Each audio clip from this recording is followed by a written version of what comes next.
Okay. Thank you, Corinne. Congratulations on the promotion.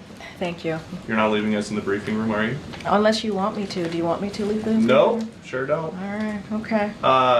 So the arms dealer that President Biden freed in a prisoner swap, Victor Bout, is now, according to the Wall Street Journal, selling weapons to the Houthis. Does President Biden think that is a problem? So look, a couple of things. I can't confirm that report today, I believe in the Wall Street Journal.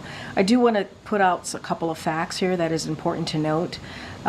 Look, securing the release of Americans who are being held hostage and wrongfully detained is a big priority, is a priority for this administration. And I would note that we have been extraordinarily successful in getting that done. It is a top priority to get these Americans, again, wrongfully detained and held hostage. And so that is something, and it's not easy.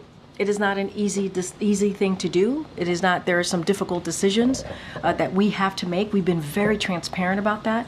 Very transparent. As you're talking about Victor Bout, that was related to Brittany's release, and so even then, a year and a half ago, we were clear about decisions that have to be made on a number of occasions, and it's incredibly difficult. And we've been transparent about it.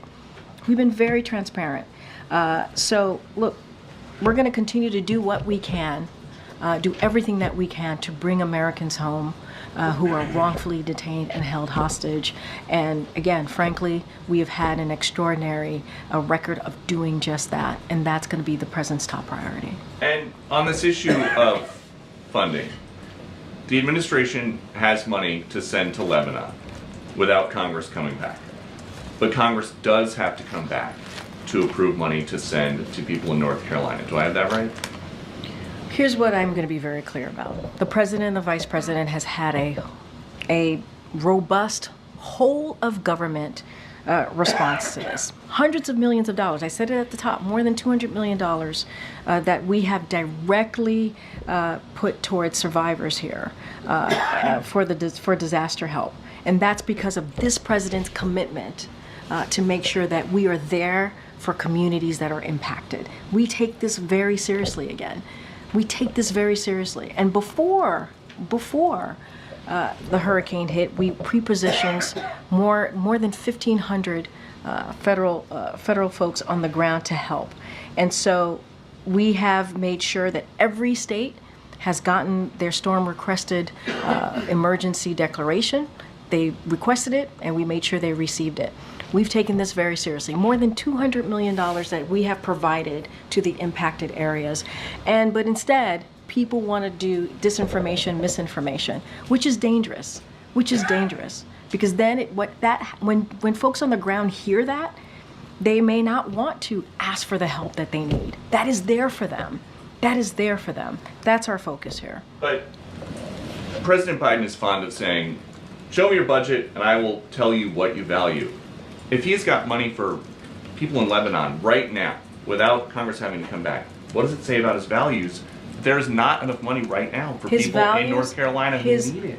That's not misinformation. Wait, no, that is your whole premise of the question is misinformation, sir.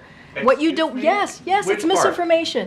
Is there money to send to Lebanon right now? I just mentioned to you that we provided more than $200 million to folks who are impacted in the area, and I just shared with you that people are deciding not to. People are deciding not to. Letter to Congress that there's not enough money to help people We're in North talking Carolina. about the SBA disaster loan. That's yes. money for people in North Carolina. And that's important, and people in North Carolina need that. Wait, this is nothing new. Peter, this is nothing new. Congress comes together, they provide money, millions of dollars, for disaster relief. We're asking them to do the job that they have been doing for some time. From a letter that President Biden sent to Johnson, McConnell, Schumer, and Jeffries. The president's letter is not misinformation. Would you agree? No, the way you're asking me the question is misinformation. There is money that we are allocating to the impacted areas, and there's money there to help people who truly need it. There are survivors who need the funding, and it's there. That you don't like misinformation. I actually said we have the money available to help survivors of Hurricane Helene and also Hurricane Milton. Now, Now, there's going to be a shortfall, right? Because we don't know how bad Hurricane Milton is going to be. And so we're going to need additional funding. We're going to need additional That's funding. exactly what I just asked about. And you said it was No. misinformation. What Yes. you're asking me is why Congress needs to come back and do their job. That's what you're asking me. Congress needs to come back and do their job and provide extra assistance, extra funding to disaster relief fund. That's what Congress needs to do, and we're going to continue to urge that. You may not want that, but that's okay. That's what this president wants, and that's what the vice president wants. Thanks, everybody.